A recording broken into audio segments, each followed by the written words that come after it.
Recebam a paz do Senhor Jesus. Amém. Glória a Deus. Eu quero ser grato ao Senhor por mais uma oportunidade que Ele me concede de podermos estar na presença dEle, né? Louvando o nome dEle, sendo ministrado por Sua palavra, podendo reconhecer o favor dEle que é para com nossas vidas. Muito bom poder estar na presença do Senhor e conhecer mais uma igreja, né, irmãos? Estou aqui pela primeira vez, então é uma alegria no Senhor poder conhecer mais um povo que vai morar no céu. Amém? Deus abençoe a vida do pastor desta igreja, que o Senhor continue abençoando a vida do pastor, da pastora, restaurando assim a saúde física do teu servo. Deus abençoe a nossa irmã, pastora Carol, né? Pastora Carol, Deus abençoe, que nos confiou aqui a oportunidade de podermos falar de Jesus nessa casa. Deus abençoe a vida da serva do Senhor. Meus irmãos, abra a sua Bíblia no Evangelho segundo escreveu Marcos, capítulo de número 1 e o versículo 29. Glória a Deus.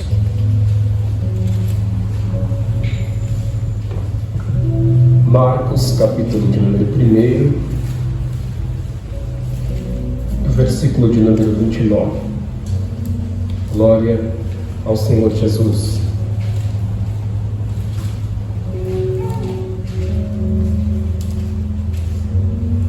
O título do texto diz a cura da sogra de Pedro. Versículo 1 até o versículo de número 31. Apenas esses 3 versículos. E logo saindo da sinagoga, foram à casa de Simão e de André, com Tiago e João. E a sogra de Simão estava deitada, com febre. E logo lhe falaram dela. Então, chegando-se a ela, tomou-a pela mão e levantou-a. E a febre a deixou e servia-os. Amém? Amém? Os irmãos podem se assentar. Glória a Deus.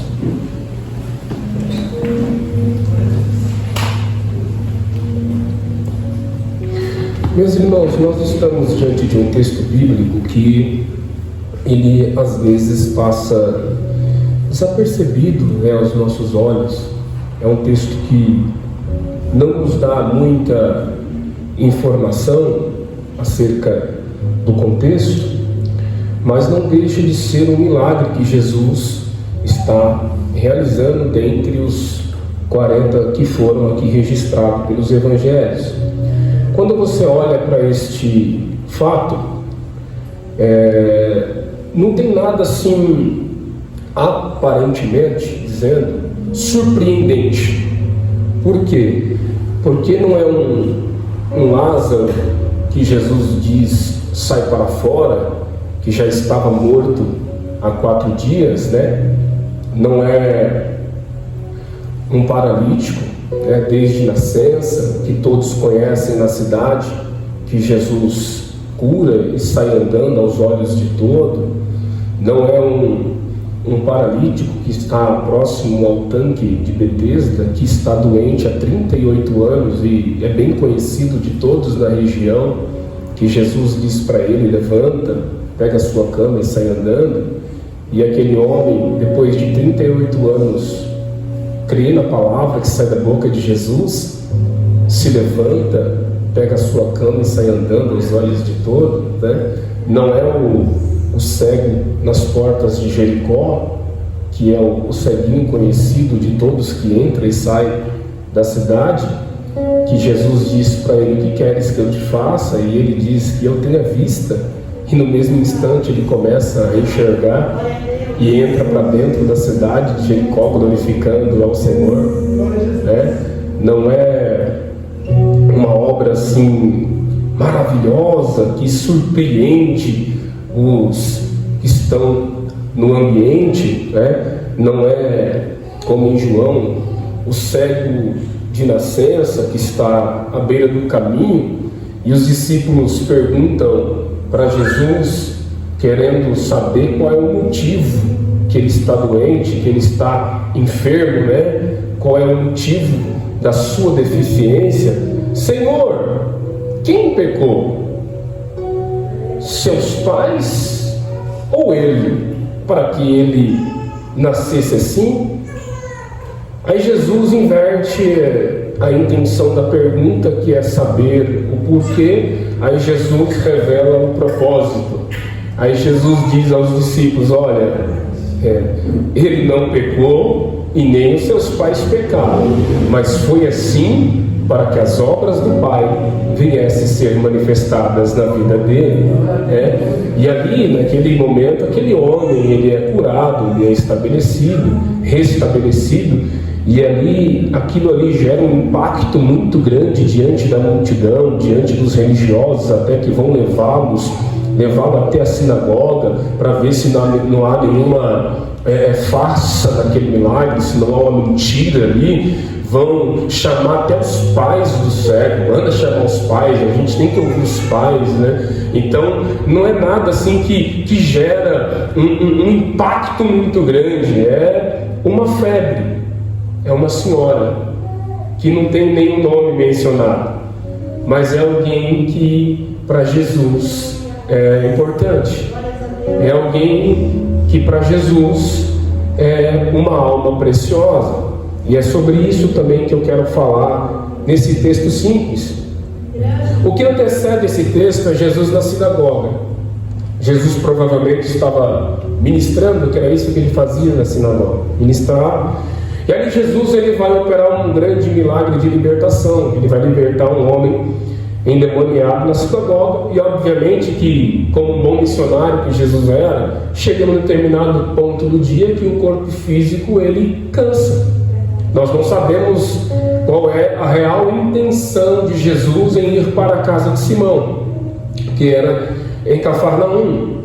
Não tem um motivo, mas quando você olha o contexto que Jesus está inserido, fica fácil de entender.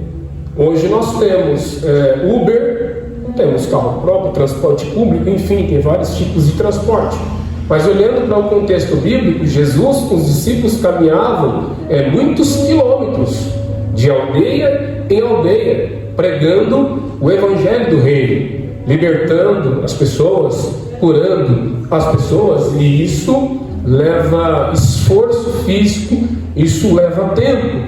Então, obviamente, Jesus se cansava, porque ele, como um homem 100% homem, e também o Senhor como Deus, como Filho de Deus, 100% santo e Deus, ele se cansava como homem. Tanto é que quando nós temos Mateus capítulo 8 e o versículo 23, se a minha memória não falhar, quando Jesus está junto com os discípulos e há uma tempestade que está açoitando o mar, uma tempestade obviamente de vento, e a Bíblia diz que Jesus está dormindo. Por que Jesus está dormindo? Porque Jesus havia pregado várias horas e andado vários quilômetros com a multidão, então ele se cansa, e como um homem ele dorme, descansa. Jesus como um homem ficava triste, chorou. Então Jesus tinha os seus sentimentos e também tinha também o seu cansaço. Então acredito eu que Jesus ele vai se recolher para a casa de Simão, acredito eu, para se recompor, para algumas horas de descanso. E isso fica claro quando você pega a mesma narrativa, que é o mesmo, a mesma narrativa não, é o mesmo ocorrido, é o mesmo evento narrado pelos outros evangelistas, que é Mateus capítulo 8 e Lucas capítulo 4, que vai narrar o mesmo evento. Cada um escreve esta passagem e você percebe o texto vai se enriquecendo. Em uma dessas passagens você vai ver que Jesus, ele, depois de realizar esta obra, este milagre, ele levanta muito cedo, na madrugada, e vai para o monte orar, vai para o monte se isolar, porque daqui a pouco ele tem que voltar à batalha novamente, voltar a pregar. Tanto é que os discípulos sobem no monte depois dizendo: Senhor, a multidão te espera, porque a obra de evangelização que ele operou, as curas, as ministrações, as operações de maravilhas que aconteceu na porta da casa foi muito poderosa, que o povo queria mais. Só que Jesus precisava de se descansar. Então ele sobe, ele fica no monte só que os discípulos vão chamá-lo, dizendo: olha, todos te buscam. No versículo 37, se você quiser acompanhar a leitura, ó, e achando-o, isso depois, daqui a pouco eu volto no texto que nós lemos. E achando-o, lhe disseram: todos te buscam. Havia uma multidão sedenta ainda. Eram muitos que vinham ouvir Jesus. Eram muitos que vinham para tocar em Jesus e ser tocados por Jesus. A multidão tinha as suas motivações e as suas necessidades. Então, creio eu que Jesus vai para a casa de Simão, porque ele precisava ali de um momento de descanso, se alimentar, descansar o seu corpo físico, depois ir para um momento de comunhão com o Pai e voltar à batalha. Só que até aí tudo bem. Ele vai para a casa de Simão. Chegando na casa, em uma casa não tem apenas uma pessoa, em uma casa tem uma família, sim ou não? E qual que era a família que morava naquela casa? Nós temos pelo menos alguns personagens que a gente pode afirmar, que era Simão, André, nós temos a esposa de Simão e temos a sogra que morava na mesma casa. E aí, Jesus, ele vai para esta casa como um convidado, como uma visita especial. Agora você imagine comigo, você recebendo Jesus em casa, tendo a presença do Senhor Jesus na sua casa. Imagine um momento onde muitos querem tocar nesse Jesus, querem ouvir esse Jesus, querem conhecê-lo mais de perto. Havia muitos que tinham um desejo muito grande de conhecer esse Jesus. Alguns o conheciam como profeta, outros o chamavam de rabi, mestre, senhor, homem de Deus, enfim. O próprio Herodes, diz a Bíblia, que ansiava conhecê-lo. Nós temos um homem do governo, um político, que se chamava Zaqueu, que quebra um pouco o protocolo, né? Corre como menino na rua e sobe numa figueira brava para vê-lo de perto, para tentar ver como que é o cabelo dele, a feição dele, a roupa que ele veste, né? Eu tenho que ver ele. Então havia muitos que queriam estar perto de Jesus, havia muitos que desejavam. Até as autoridades políticas queriam conhecer mais este Galileu, se assim eu posso dizer, este homem que não fazia acepção das pessoas, este homem que pregava com autoridade, este homem que fazia os religiosos mal intencionados se calarem, este homem que consegue na sinagoga parar de pregar e curar os enfermos, este homem que até mesmo nos eventos, nas reuniões, apontava para os religiosos hipócritas que os perseguia e os enfrentava bravamente, né? Que homem é este? Glória a Deus, que até os discípulos que já estavam caminhando com Jesus há algum tempo,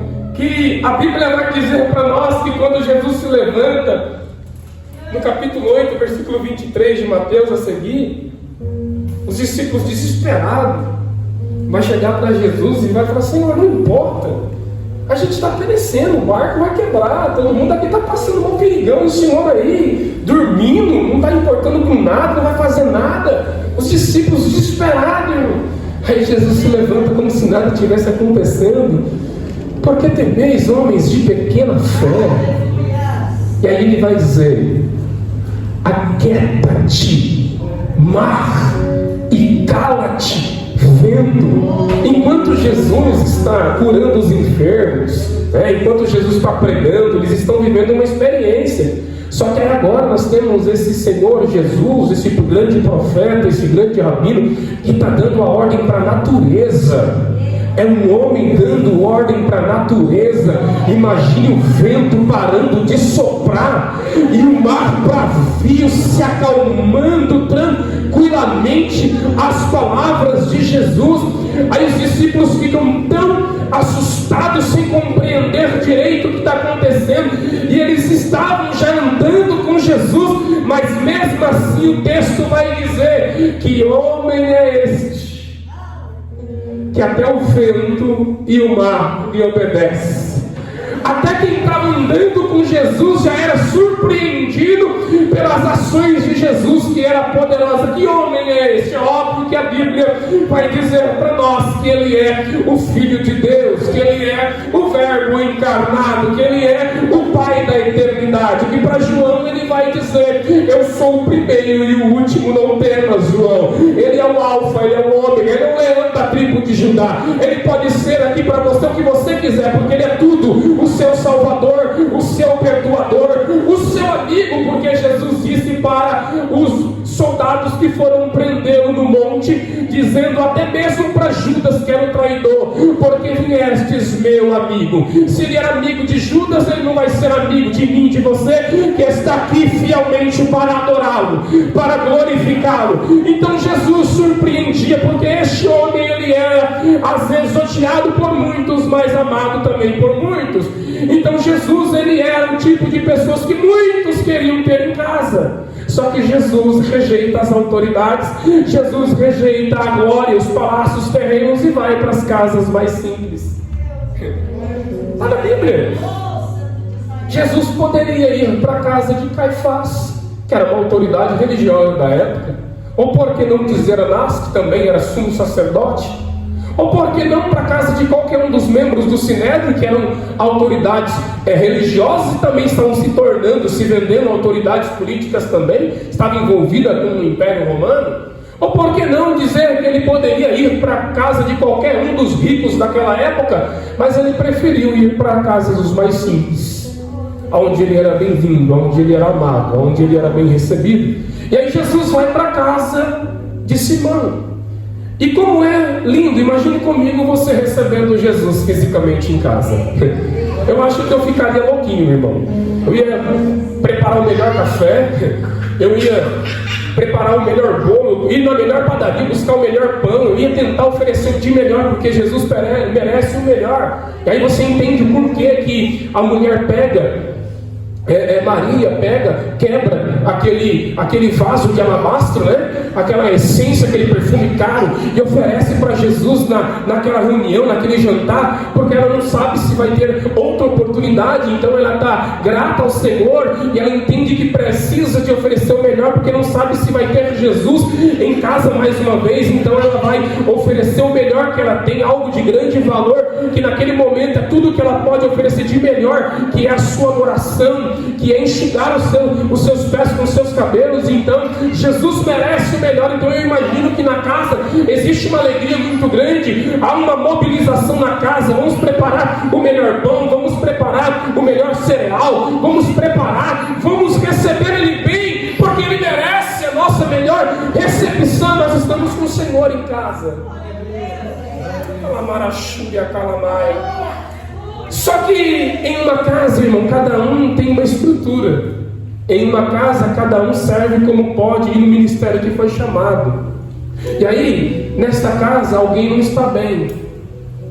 E quem não está bem, não consegue desfrutar da comunhão de Jesus na casa. E aí nós temos um ambiente onde é glorioso, é um ambiente de comunhão, é um ambiente de alegria, é um ambiente prazeroso, é um ambiente de graça, porque a visita, ela é agradável. Você já viu quando você recebe uma visita que você... É uma visita que é desagradável, você não quer receber essa visita. Você procura arrumar desculpas para não receber, você procura arrumar um compromisso, arruma uma desculpa porque você não quer receber, você não quer estar próximo, você não quer perder o seu tempo, porque aquela visita não é agradável. E cá para nós tem visita que não é agradável, irmãos. Tem visita que não é agradável. Tem visita que não vai agregar na sua família. Tem visita que não vai agregar ao seu elevo espiritual. Não vai agregar em nada. Porque tem gente que vem na nossa casa para observar o que você tem. Tem gente que vem para a sua casa para trazer fofoca, para maldizer, para te desmerecer, para ficar contando a vida de terceiros, e realmente tem visita que não é agradável, irmão. Agora, quando a visita é agradável, irmão, há alegria, há comunhão, há prazer. E diga-se de passagem que receber uma visita no contexto bíblico é algo interessante. O Senhor me trouxe à memória agora e vou deixar esse registro aqui. A Bíblia nos mostra que constantemente os religiosos estavam criticando Jesus e até apelidando ele, chamando ele de comilão, beberrão, amigo de pecadores, que se assenta para comer com pecadores, que vai ser hóspede de um homem pecador. Isso está na Bíblia, está nos Evangelhos, até mesmo em Lucas 19, quando Jesus vai para a casa de Zaqueu, os religiosos dizem: olha, ele vai ser hóspede de um homem pecador, como se isso fosse diminuir a sua santidade, o seu poder ou a sua glória. Nós temos até capítulo de número 15 também de Lucas, que Jesus vai falar da parábola da dracma perdida, da ovelha perdida, do filho pródigo, e ali eles vão questionar por que Jesus se assenta com os pecadores, enfim. Aí Jesus vai propor essa parábola. Jesus já havia tratado isso, só que eles não entendem, eles não compreendem. Uma visita, quando ela é bem recebida, ou quando ela é de paz, o que o dono da casa faz? Ele abre a porta, ele dá um beijo no rosto, é o ósculo santo, ele convida para se assentar na mesa, para compartilhar do pão, para compartilhar da comunhão. E aí, o que acontece? Os religiosos ficavam incomodados com isso. Por quê? Porque os religiosos não iam na casa dos publicanos, não iam na casa dos pecadores, não, eles se afastavam desse tipo de pessoa. Mas aí vem Jesus quebrando os protocolos. Jesus, ele ia na casa dos pecadores, entrava nas casas dos pecadores, comia com eles, pregava para eles. Por quê? Porque ele veio para os que estão doentes, e aquelas pessoas precisavam de cura para a alma, cura para o coração, precisavam de perdão, precisavam de ser resgatados. Jesus não veio para os sãos, ele veio para os enfermos, para trazer ao arrependimento os pecadores e trazer os perdidos para que eles viessem encontrar o caminho, que era Ele mesmo. Eu sou o caminho, a verdade e a vida. Ninguém vai ao Pai senão por mim. Ele era o caminho, então Ele precisava de trazer essas pessoas perdidas para o caminho. Aí os religiosos olhavam para Jesus e criticavam, e não compreendia, já que os donos da casa recebiam Ele, porque sabiam que a visita era de paz, que a visita era prazerosa, era de alegria, era de comunhão. Então eles recebiam. E Jesus, irmão, ele só fica onde ele é bem recebido. É interessante isso, irmão. Quando você olha para a Bíblia, você vai ver que Jesus, ele não forçava a barra. Isso fica como lição para mim e para você. Nós temos que aprender a valorizar a nossa vida, nossa família. Você não precisa de ficar se oferecendo, se humilhando. Você não precisa de ficar forçando amizade, forçando ciclos. Não. Você tem um Deus que te ama. Você tem um Deus que enviou o seu Filho para morrer por mim e por você. Você tem alguém que te quer bem. Você tem alguém que te fez livre de ciclos que escraviza, livre de sentimentos que te aprisiona. Jesus te fez livre. Você não precisa de mendigar atenção, você não precisa de forçar nada, porque o céu já te recebeu, o céu já te fez livre. Glória a Deus. Ainda que muitos te rejeitem, o que importa é que o céu te aceita e te ama do jeito que você é. Aleluia. Se alguém não te quer próximo, é porque não merece a tua atenção, não merece a tua presença. E o céu preparará amizades e círculos onde você cabe, onde o nome dele será glorificado. Quem crê nisso? Eu creio. Eu aprendo com Jesus porque ele me ensina dessa maneira. Ele diz: aprendei de mim que sou manso, humilde de coração. Ele manda a gente olhar para ele e aprender. E em tudo orar, aprender como ele orava, aprender como ele tratava as pessoas, aprender como ele tratava os hipócritas, aprender como ele lidava com os menos favorecidos, aprender como ele tratava o seu ciclo de amigos. Nós temos que olhar e aprender com ele. Jesus estava em Gadara, pregando, operou uma grande libertação na vida daquele homem que vivia nu, que vivia nos cemitérios, que tinha uma força enorme que ninguém conseguia conter, que quebrava as correntes, ninguém conseguia controlar aquele homem. E aí Jesus pega, expulsa o espírito maligno que está na vida daquele homem, e aquele demônio entra nos porcos. Quem lembra essa passagem? Há um impacto muito grande na cidade de Gadara. E aí, sabe o que acontece? Em vez dos moradores, em vez das pessoas de Gadara levar Jesus mais para dentro da cidade, para as casas, receber Jesus bem, levar os enfermos na presença de Jesus, fazer com que Jesus se sinta bem recebido, amável. Não, sabe o que eles fazem? Ausenta-te de nós. Em outras palavras, a tua presença não é bem-vindo. Você acha que Jesus ficou ali discutindo com eles? Não, vocês estão errados, eu tenho que ficar, eu quero pregar mais, eu quero ajudar vocês. Não!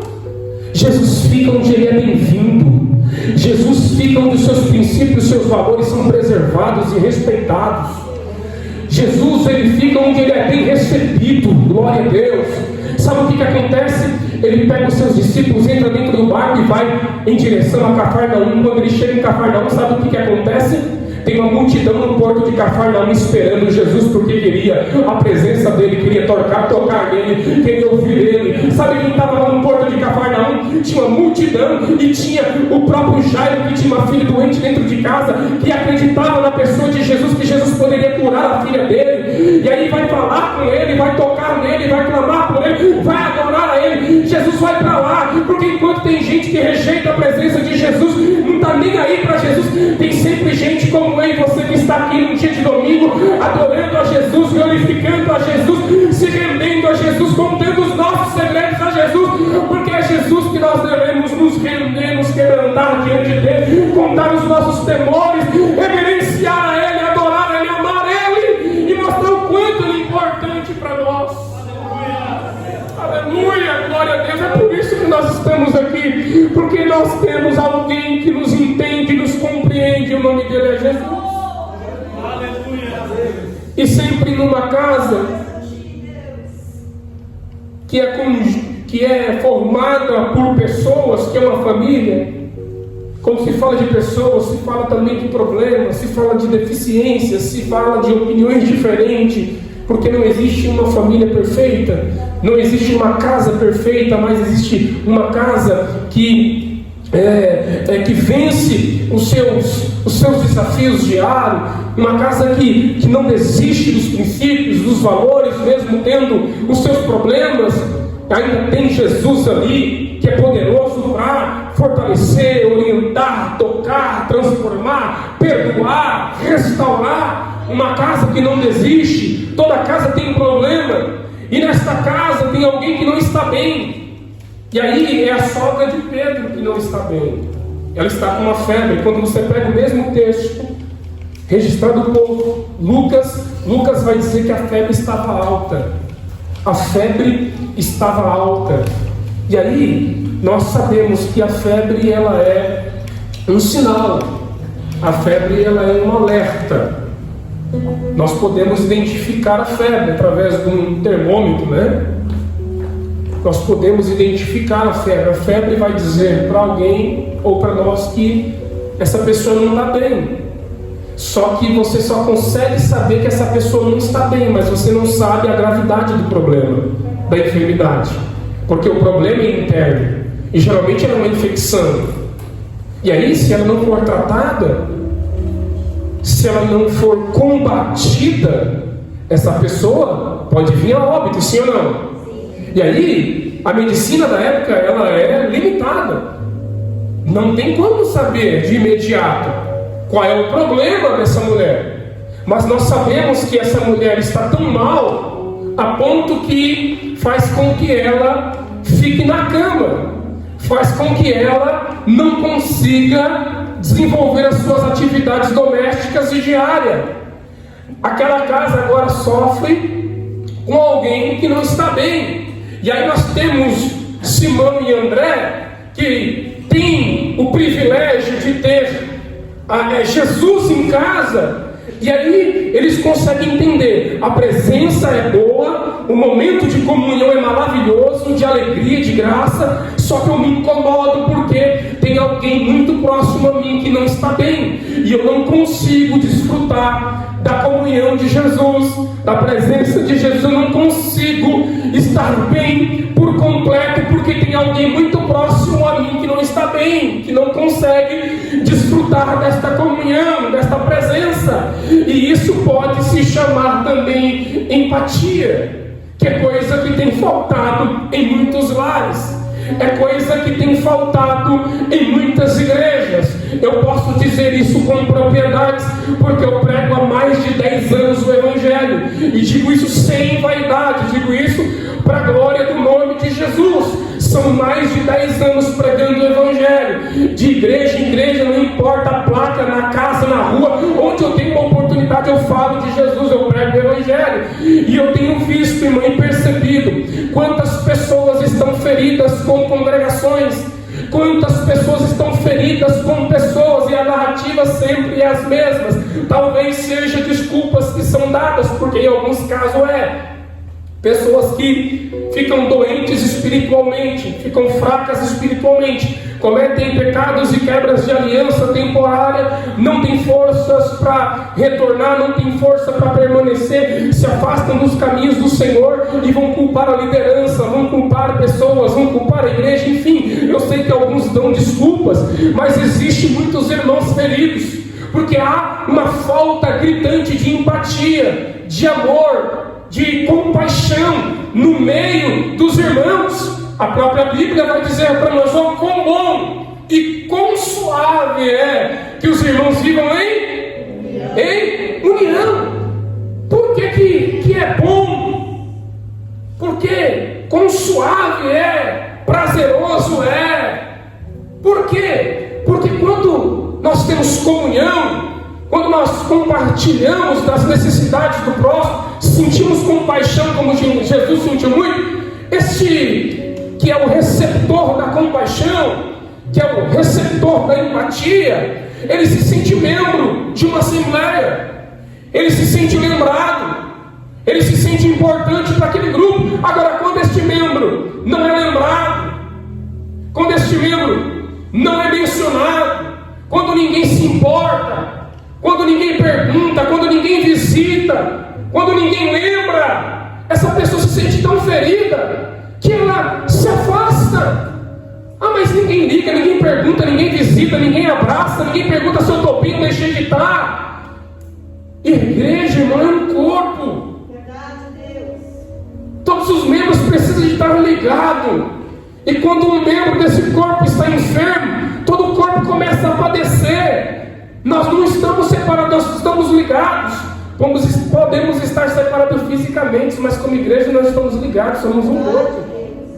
E ainda tem alguém na casa que consegue desfrutar da presença de Jesus e está bem, mas se sente incomodado porque alguém muito querido está na cama e não consegue desfrutar da presença de Jesus.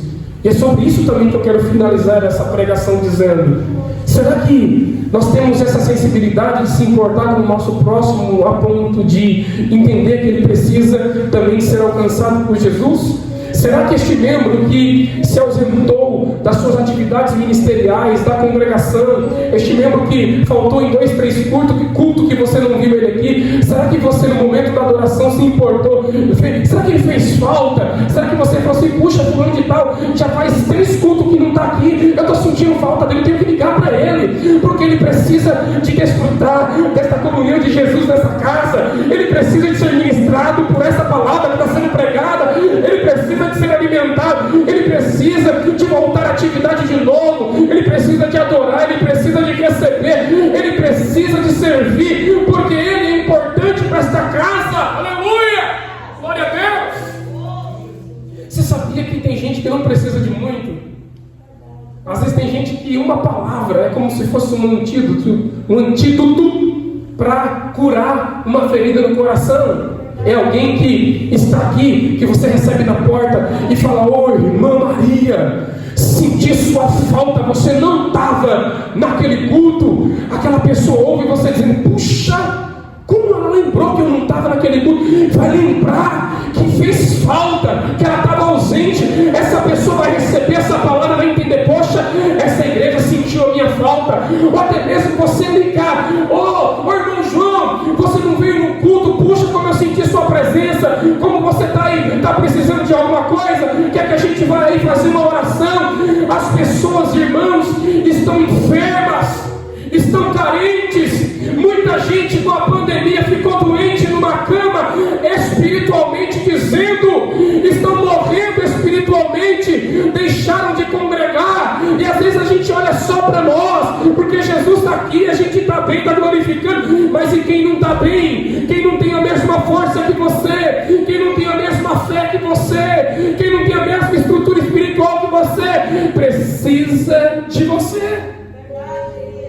E tem hora que a gente está tão mal, que a gente não consegue se autoajudar, porque a febre fez com que aquela mulher ficasse deitada, e ela não podia servir, não podia clamar por ela. Mas sabe o que é interessante, o que a gente aprende na Bíblia? Tem hora que a gente não está bem, mas o Espírito Santo de Deus nos fortalece. Mesmo não estando bem, a gente vem se arrastando para a igreja, a gente vem se arrastando para o culto, a gente vai se arrastando para a oração, mesmo não estando bem, mas é uma estrutura. Só que tem gente que fica tão mal que não consegue se autoajudar e nem ajudar ninguém, mas o céu sempre vai preparar alguém para interceder por você.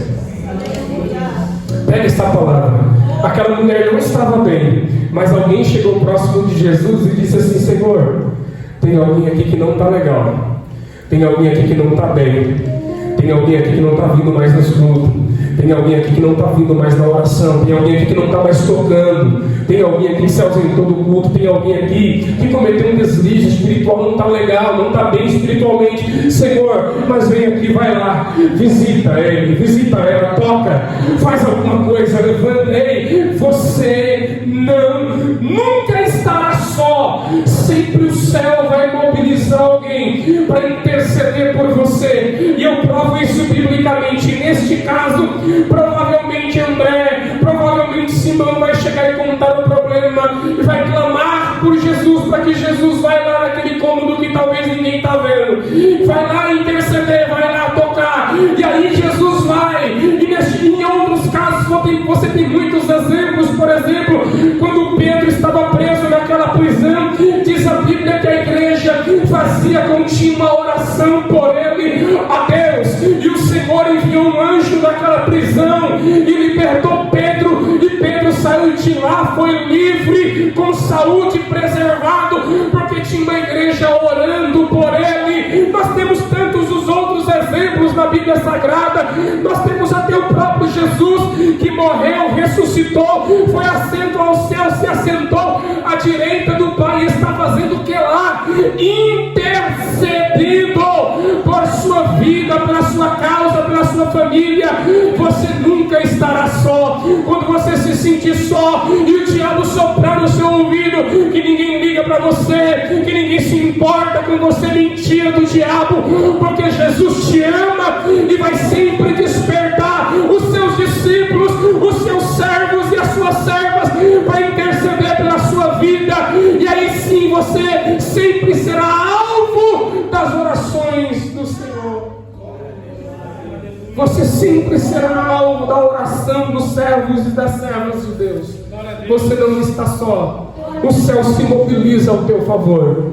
E quando o céu se mobiliza em favor de um servo e de uma serva, algo interessante acontece. Diz a Bíblia que Jesus ele vai tocar nela, vai levantá-la. O toque de Jesus muda tudo, irmão. Eu não sei se você crê. O toque de Jesus muda tudo. Onde Jesus chega, tudo é transformado, irmão. Onde Jesus chega, tudo é transformado. Onde Jesus toca, tudo é transformado.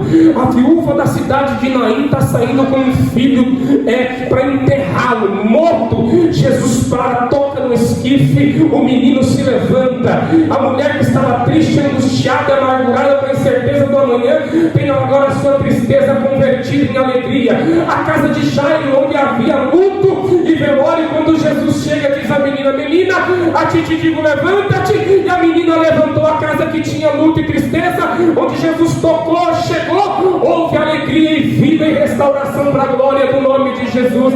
Na casa de Simão, onde a mulher, a sua sogra estava enferma, Jesus toca, e onde ele toca, a vida, a restauração e tudo muda. E diz a Bíblia que naquele mesmo instante, Jesus tocando e levantando ela, a febre a deixou, glória a Deus, e logo ela servia. Glória seja dada ao nome de Jesus. Aleluia. As enfermidades às vezes vêm para nos parar, para nos neutralizar, para nos isolar, para nos afastar. E quando eu digo de enfermidade, eu não digo só de enfermidade no corpo físico. Existem enfermidades psicológicas, existem enfermidades do coração, existem enfermidades espirituais, existem vários tipos de enfermidade. Mas hoje, em nome de Jesus, eu não sei qual é a enfermidade que tem assolado a sua mente, a sua casa ou a sua família, mas toda enfermidade, pelo poder do nome de Jesus, eu profetizo que está caindo por terra, e na sua casa você está recebendo hoje, não é amanhã, hoje, o toque pela fé. Jesus está tocando na sua casa hoje, Jesus está tocando na sua família hoje, e todo mal, toda enfermidade, todos os dardos inflamados do maligno está caindo por terra agora. O que estava parado vai entrar em movimento, o que estava estacionado vai começar a entrar em movimento, e o nome de Jesus será glorificado. Se você crê, levanta a mão e glorifica o nome de Jesus.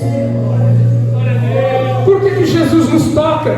Por que Jesus nos cura? Por que Jesus nos preserva? Porque nós precisamos de ser útil para a sua família, para a sua igreja, no seu trabalho, enfim, no ciclo social que você vive. Se coloque de pé para eu finalizar. Jesus não faz uma obra para que eu e você fique parado. Jesus não nos toca para a gente se acomodar. Jesus não nos toca para a gente ficar perdendo tempo com coisas vãs. Quando você é tocado por Jesus, a obra ela é feita por completo, porque você precisa de entrar em movimento. Sair desse estado de comodismo espiritual, esse comodismo social, e entrar em ação, fazer algo pela sua casa, fazer algo pela igreja que você congrega, fazer algo pelas pessoas que estão próximas de você. Esse toque precisa de contagiar, irmão. Você já viu, tem gente que é atribulada, tem gente que parece que é no inferno, irmão. Você chega perto dela, só fala de política, só fala de capeta, só fala de dívida, só fala de problemas, só fala de desgraça, só fala de coisa que não presta. Contagia as pessoas com medo. Se você não tomar cuidado, você fica bitolado de ouvir tanta coisa ruim. Mas você já viu pessoas que foram tocadas por Jesus?